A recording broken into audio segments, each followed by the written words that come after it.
Hello, everyone. This is Cynthia Mazzaferro with Powerful Beyond Measure. And today I have a very special guest, Erika Flint. Welcome, Erika. Hi, Cynthia. Thanks for having me here today. I'm super happy to be here. Likewise.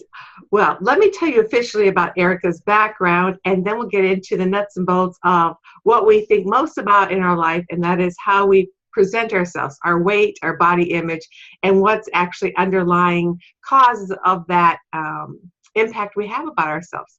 So, Erika is a two-time best-selling author, award-winning hypnotist and hypnotherapy trainer, speaker, and a co-host of a very popular podcast called Hypnosis, etc.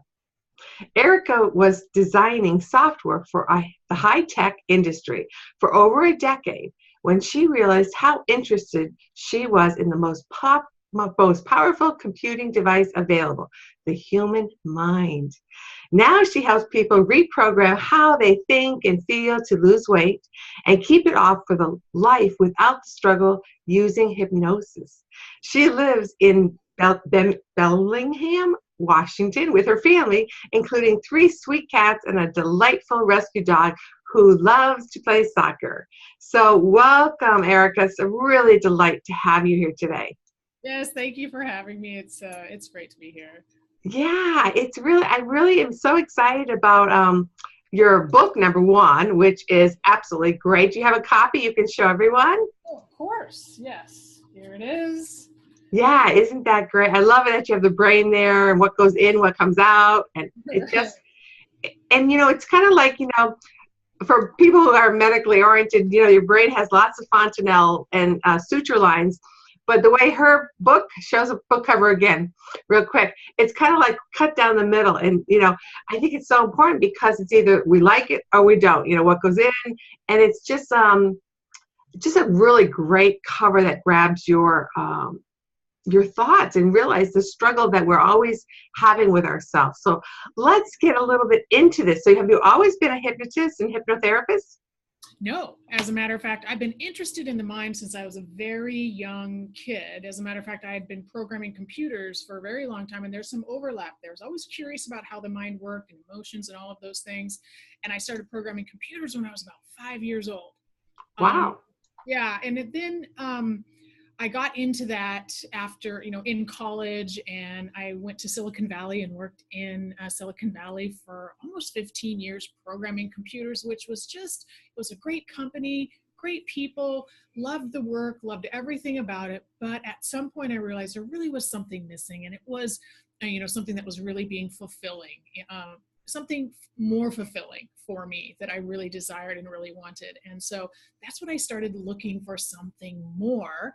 And I thankfully found hypnosis. So I feel really fortunate that I found something I'm so passionate about. Wonderful. Well, it's funny because I actually, excuse me, I'm going to sneeze, I think. Okay, yes, it went away. See, the mind can also make it go away.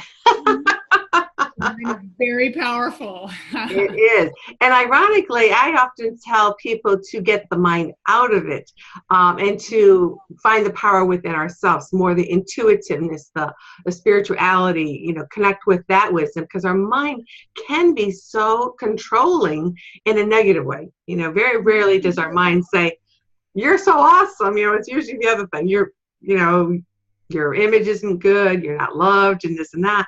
So as much as our brain can be and is there to protect us, it can also be our nemesis. Would you agree?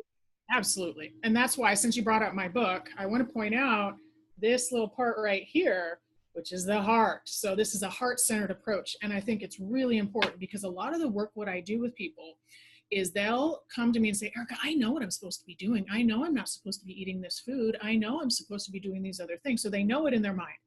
It's not that they don't have the information. They know what to do, but on a regular basis, they don't feel like doing it. So that's what I call this disconnect between their head and their heart. And so I very much agree with you there. There has to be a way to actually feel what we want to do. So wouldn't it be nice if you felt like eating healthy foods, if you felt like being more active, if you felt like getting, to bed earlier, right? All of those things that makes it so much easier than what hypnosis helps us do. So then let's ask you, why is it people listen to their brain and not really from their heart? Why are we not, or we don't stay connected in a consistent way, so we're not this up and down scale type thing? Well, there's so many reasons, but a lot of it is what some things you've already said, right? Because we, for part of our brain really is responding to fear, and it's responding to things around us to keep us safe. So there is this fear-based response to things that we have in our life. And stress plays a really big role in this. So to a large extent, a lot of the choices that people are making have to do with, I want to feel better now. I had a long day. I got yelled at by my boss. I'm totally underappreciated. Nobody respects me. I get home from work. My kids, there's a mess everywhere. I'm making dinner. Nobody says thank you. So guess what happens once the kids go to bed? It's my time. And I want that ice cream because I suffered all day long and I didn't have one moment of pleasure, not one moment of pleasure the whole day, right? So the brain says, I want to feel better now.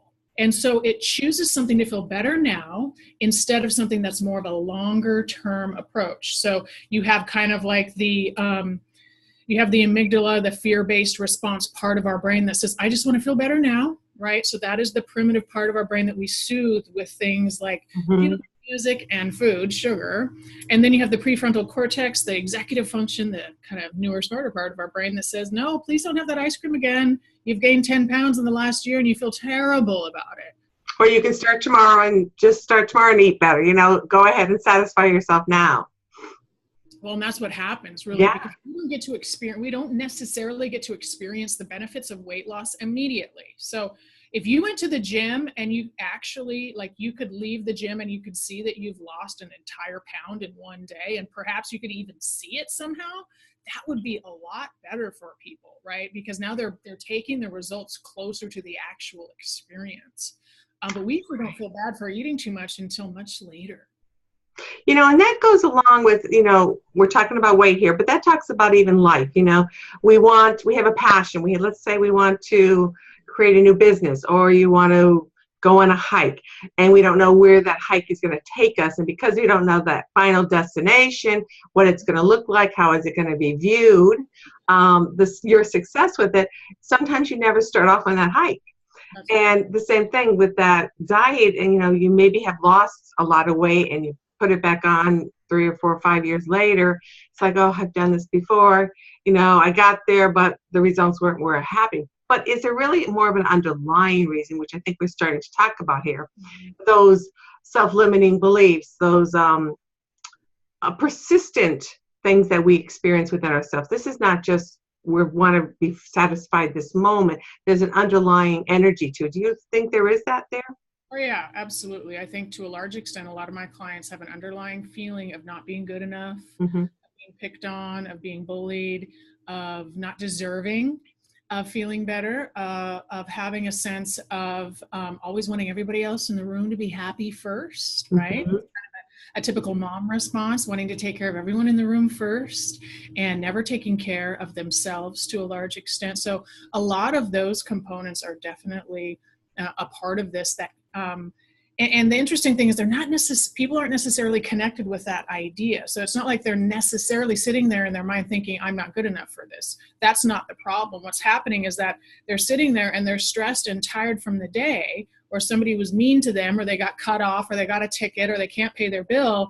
And so it's not like they have this real clarity of thought about what's going on. That's really what the hypnosis provides. What is happening is they don't feel good right at that moment. And one of the principles of the mind is whatever our brain really wants to focus on something pleasurable, right? So it will turn away from pain and toward pleasure. So in that moment, the brain just wants to feel better. That's all it wants, right? Okay, so tell us how hypnosis allows that.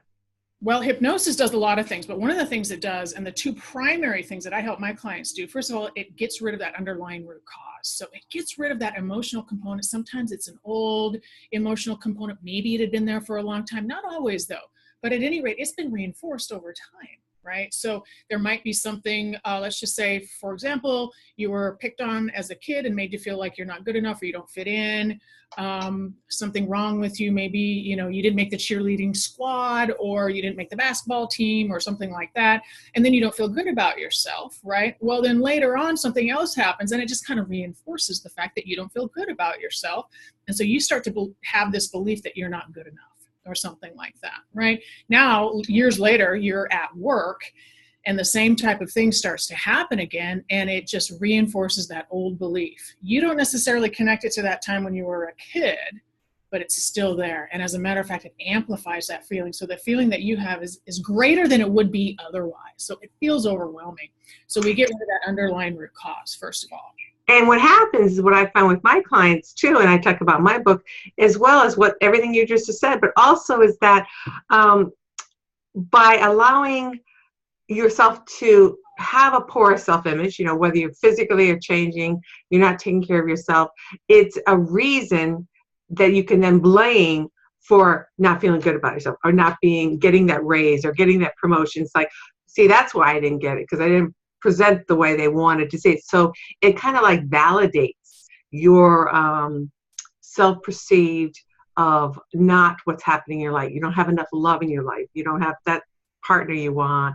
And so if I don't look necessarily the way I want, then that kind of could say that's the reason. So do you find, go ahead. It becomes a self-fulfilling prophecy. Yeah, exactly. What the energy we put out, the energy is what we receive. You know, it's the same outcome. And again, I'm not good enough, and you don't show up fully at the meeting, and then you don't get the kudos you think you deserve, even though you didn't fully show up, which reinforces the fact that you didn't fully show up. So you kind of do it you can kind of do it to yourself to some extent. But we escape that pattern. Right. And I've had hypnosis done to myself. I actually go into very easily. I was at a bar mitzvah, and there was a hypnotist with 100 of us guests there.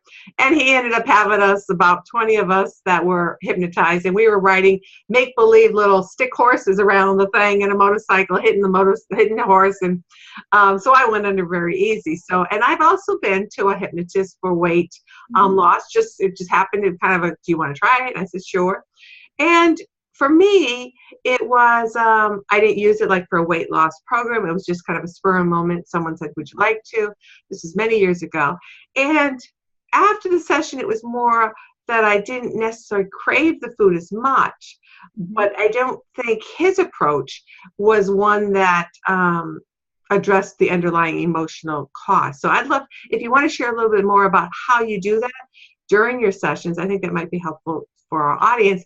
And what, by reading your book, because the book is of course not hypnotizing you, what can they get from the book that could help with that process as well? Well, the book could be hypnotizing. Hypnosis is a normal and natural state of mind, just to be clear. Anytime you're doing something and time is just passing by, so you look over and you're like, you know, maybe you're playing with your grandkids, you're listening to music, watching a good book, and you look over and you say, oh my gosh, where'd the time go, right? So it's a state of focused awareness. So it is likely that you can go into a state of hypnosis without a hypnotist, right? So, and there are forms of self-hypnosis and all of those types of things. The way that I help people in the office is we figure out how they're feeling, right? So I'll ask them, okay, so you know you were going to eat healthy on Thursday. You planned on it. You brought your healthy food with you, and you brought your gym clothes. You ended up at McDonald's on the way home. So we use hypnosis to figure out, what is the thinking?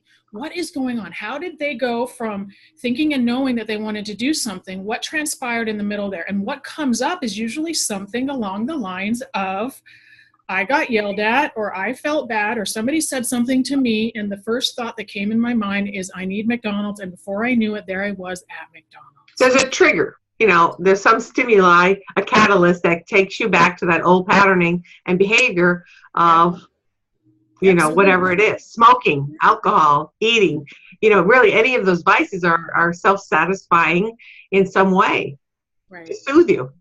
Yeah, and they are soothing behavior. Yeah, so it's a soothing strategy. And so the other thing that I do in hypnosis is to change habits. So there's two pieces here. One is the emotional root cause, the underlying underpinnings, the emotional component. The other part is habits, right? So you might be sitting there watching television, eating food, and you look down and you're like, who ate all the chips, right? So, and so it's not just emotional eating necessarily. Some of it is habitual eating, right? Mm-hmm. So we have to fix some of those habits, and we can do that really easily in hypnosis as well. And then there's a lot of strategies. So, in comparison to your experience, what I do with clients it is extremely comprehensive. So we eat every single day, and we have to keep eating every single day. It's not like smoking or alcohol where you can, help somebody stop doing those things. That's not easy, by the way, but I still do that all of the time as well. But you're just trying to stop doing something, right? With food, we have to keep eating. So it has to be a comprehensive approach. So it has to cover pretty much everything. So the way I help people, it has to be unique, because every body is unique. It can't be a cookie cutter approach. And it also has to fit into their lifestyle, because for the most part, the reason diets don't work is it doesn't fit into anybody's lifestyle. It's too hard to do for the long term. So I help clients figure out a way to lose weight a little bit every week for a lasting way by integrating it into their life, right? So something that they can do over and over and week after week after week after week. I love it. And I really am such a strong supporter of emotional health. And I think that's so important. And I know what you also are doing is changing those habits. So you're talking about what are the emotional energies, I call it the emotional energetic debris that resides, that are smoldering inside of you. But it's also teaching you how to emotionally express yourself and deal with life presently. Right. And so that you're not just like reacting to an old situation and belief and expectation. It's responding in the present. And like you said, once that past has been relieved a little bit and de-optimized, if you will, you're really releasing that energy, then creating those new habits and learning to emotionally be authentic to yourself. And like we're talking about the boss, if the boss is saying something, or are you feeling ignored, maybe he's looking more at your peers next to you. That's a lot of your own self-perception, that he's looking at someone else and it's starting to trigger you. So emotionally dealing with that yourself, saying this is an old aspect of me coming through. And how can I emotionally respond and look at this differently? Because I would think you're saying that it's not like hypnosis is a quick fix. There's an active part that we as an individual must need to take into our life as well. Right. And there's a part of it, what I call emotional alchemy. So emotional alchemy is taking those old negative feelings, right? The, what did you call it? Debris, yeah. And then transforming it into something more powerful. So I don't think, I think we can take experiences that are hurtful, painful, where we feel not good enough, unloved, inadequate, all of those things, and we transform them into things like wisdom, experience, compassion, right? So all of those things, and that empowers us, right? And so now we're taking those feelings with us and feeling better and recognizing when someone is bullying us, an old pattern from before, what does that really mean? What's going on with the bully? Okay, so now we have compassion for that experience, and we can respond with a thoughtful response, right? So we don't have that knee-jerk reaction, and we have awareness. Awareness is always the key. You've got to have that pause. When you have that pause, then you know how to respond, because you don't have that buildup of the negative energy inside of you, that now you can take that breath and pause and respond appropriately, and you're not building up any more of that negative debris, right? This is great. This is so wonderful. And I know that everyone listening to this and watching this live video here is really starting to connect, whether you know someone else, whether it's yourself. And would you also agree if this is pertinent to someone who is underweight, a bulimic, Absolutely, because there are still beliefs and emotional components that are part of that situation just as much, right? So there are some things going on there. And of course, diabetics, the same thing, is learning to eat healthy, to provide energy and vitality that you can embrace life and live fully in it. And so often when you're home alone and you're depressed, you're not happy with your schedule, well, then you eat, which is not going to fuel you. And so that perpetuates that feeling of being lost in your cycle of scheduling and what you're doing and feeling not valued and all of those words. So in your book, there's something, where's my 4% today? What does that mean? That's talking about flow. So a state of flow is a state of optimal experience where you're just really feeling so alive and so good, and it feels really good. So people who are artists or singers or musicians, or you just feel like you're in the zone. It's like an athlete in the zone, right? You're just totally, completely, purely present, right? And so what I've found in my years of helping people lose weight is one of the problems is that the only way they feel good, for my clients at least to a large extent, is by eating. And if that's your only coping strategy, you're always going to struggle with food. So we have to find something else that brings them joy and happiness and peace and love in their life. So where's my 4% really is an idea, and it's scientifically proven how to get in the state of flow is a little teeny bit outside your comfort zone. Okay. So it's not boring, not so much you feel overwhelmed. Okay. So if you feel overwhelmed, that's fear. If you're bored, your brain isn't interested in not, it's kind of like, why do we eat while we watch TV for a large part? Because the television is somewhat boring. Okay. And so if you are 4% outside your comfort zone, you're going to be highly focused, and it's an optimal state of being where you are thriving in life. You're not thinking about food at that point. You are loving your life and living it to its full extent. Yeah, I love the word flow, because I talk and people will hear me that when you're passionate, when you're doing something that really excites you and you feel really aligned with it, and spiritually, maybe your destiny, whatever, like your work, you're really loving what you're doing. And I always say, like, you're in the flow of the river pushing you along, like when you're on an inner tube, or the wind is blowing at your back, and you're excelling forward at a speed that you can't even sometimes control. It's like, oh my gosh, I'm having a miracle here, and oh my gosh, I met someone new, and can things slow down? I know I experienced a lot in my life, but it's kind of finding that joy that you're talking about, Erika, is when you're in a flow of appreciation, experiencing joy in your life, happiness, that it becomes fluid and easier, right? So easy. And that's what's so important to me is I want people to lose weight without the struggle, right? I don't, as a matter of fact, this is one of the things I look for with my clients. I'll ask them, how much weight have you lost? And was it hard or easy? They always say easy, right? And I'll ask them, how often do you think about food? They're not thinking about food anymore. And do you think you could do this for the rest of your life? They always say yes. They say, this is so easy. They're not thinking about food anymore. And, I think love is really ultimately, we all are learning self-love, to love ourselves better, which allows us to love the world better. Mm-hmm. And most of us will, if they're really, truly honest, there's an aspect of love in their life they're dissatisfied with. Whether their partner is not as attentive, whether their mother you never felt loved by your mother or father, there's an energy, at least I can personally say, because I know my story and I know working with a lot of people, there's always this aspect of love. Would you agree with that? Oh, yeah, absolutely. Because when people show up fully and are totally accept themselves for who they are, which, by the way, does not mean that you're going to be able to please everybody. This is a very common one, right? You're going to disappoint people. When you are fully in this great space, you're going to disappoint people. Right. And just get used to that, right? So yeah, there is, when people show up fully, then they're totally happy and they do things that are in their best interest, right? So can you take our viewers here through a simple exercise? I'm not talking about hypnosis because people are driving, maybe watching this, but just more of a present moment, what your clients might leave, what you might be saying, I want you to take this practice, this tool, and use it in your life before I see you next time. Can you take us through an exercise? That might be in your book as well. Yeah, one of the things that I have all of my clients do, which wouldn't be for right now, but just to mention one of the most beneficial ones, I think, is learning how to relax.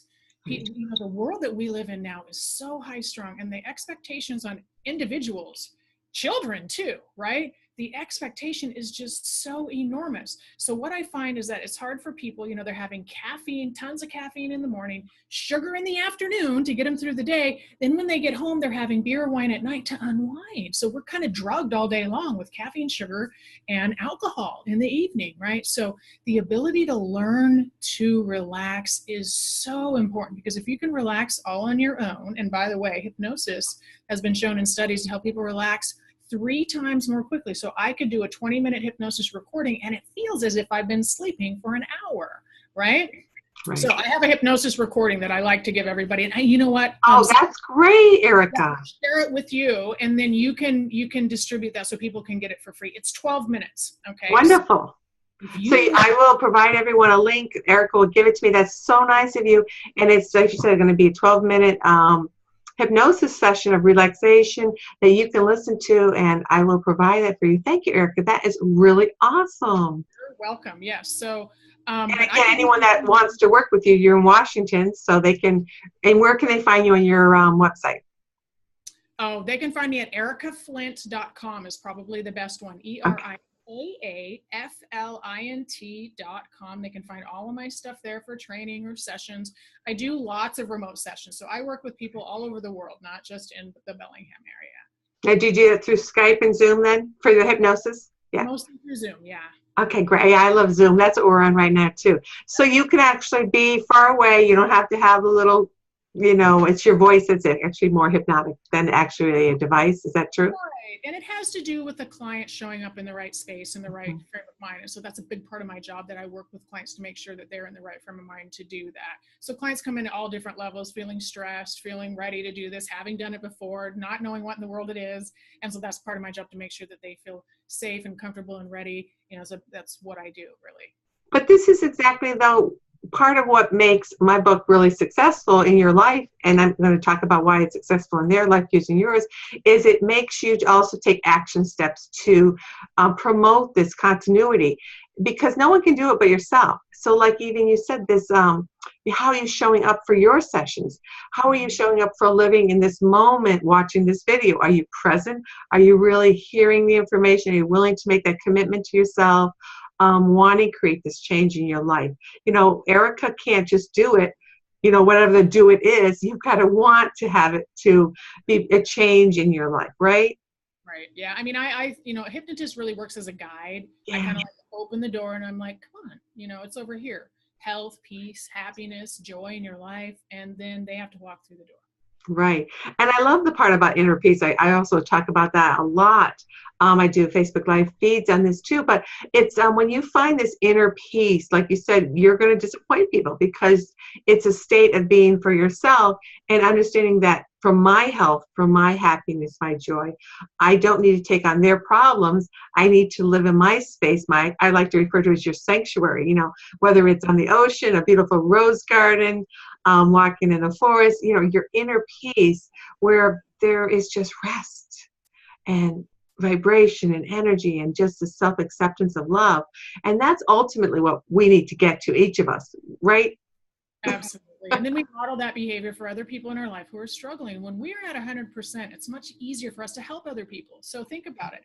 If you are so low energy in your life that you are just stressed out all the time, it's not easy for you to actually truly help people, because you're not showing up. You don't really have anything to give. So one of the best things we can do is fill ourselves up completely, feel well-rested, happy, joyful. That's the best place to help other people from.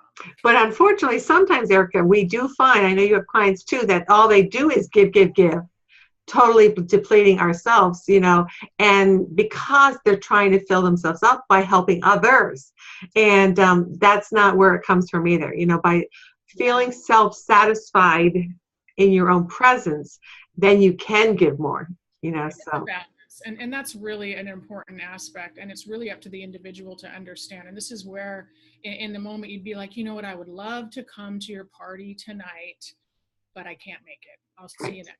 I got to take care of myself, or we have multiple things going on in our life. We can't be at both our kids' soccer games at the same time if they're in different locations. We actually can't do it physically, right? So this is the type of thing, right? Yeah, and I love that example. And what I would say to that a lot of times is, and don't defend why you can't go. Yeah. You don't have to always offer a reason and get them to buy into it, understand your position. No. I'm not able to make it, I have a conflict, or I don't feel well, or I need to you don't have to even say any of it. I'm sorry, but I'm unable to make it this time. I'm looking forward to the next time. That's it. Well, show everyone your book again. And is there anything else you want to say about it that we didn't cover? Because this is your time, and I just love Erika's book, and I really think wherever we are, even if you're, let's just even say this, Erika, I think this is important.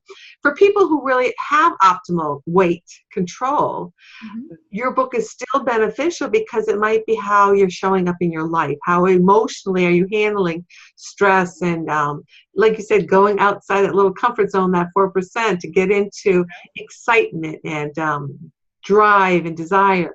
Would you agree? So it's a book that can really be used by anyone. It is a book that can be used by anyone. And really what it is it's a collection of, an inspirational collection of client stories who have had success with weight loss. It's across the board. My clients read this and say, you know, this story spoke to me, this story spoke to me. Different clients give me their favorite aspects of the book. So, you know, I think there is a story in there for everybody that's going to make them understand that, you know, losing weight isn't about dieting. Diets don't work for a variety of reasons. This is a completely different approach. I call it the opposite of a diet, because I don't want people thinking about food all day long. I want them thinking about other things in their life that make them happy, right? And so when they're thinking about those things in their life that they're happy and then eating when they're hungry, that's effortless weight loss. Right. And that's where you have this power within yourself. You know, you get this power within yourself when you're focused and you just really fabulous. So where can they find your book? So they can find my book in bookstores around the world, pretty much. So go to your local bookstore. You can find it. You can find it online at your, you know, favorite bookstore or your local bookstore. You can find my website, which has a list of everything specifically for the book. So the book's website is reprogramyourweight.com, and there's a list there. You can click on a button to work with me privately if you want. There's buttons for all the major book retailers, and you can click on one of those and find the book there. Wonderful, wonderful. Well, thank you so much for joining me today. It's really been exciting, and we talked the same language about what we ideally all want and what's holding us back. And we're coming from complementary ways to get that result. And that's what's so exciting. And I loved how you talked about that hypnosis is not just you doing it or a hypnotist doing it necessarily, that we can be in a trance by listening to music, by watching or a beautiful play on a show, you know, on the stage. So reading your book, reading any book, poetry. And I love that because I'm always about trying to empower the individual, not going to a massage therapist, not going to a hypnotist, because those are great and they're wonderful, wonderful instruments to help facilitate our progress. But we also have to be able to do things when we're not with them. And I love that because it gives us the power to take action ourselves. That's right. Absolutely right. And so part of the work I do too is teaching people self-hypnosis, because I want them to be able to do this on their own. Right. Right. Well, this is great. If you want to know more about Erika, check out her website. And I think we've said it all. And thank you so much for giving us that wonderful hypnosis video recording, MP3, I assume. And everyone should take advantage of it. So thank you again, Erika. Have a blessing day, everyone, and we'll see you next time. Take care. Bye.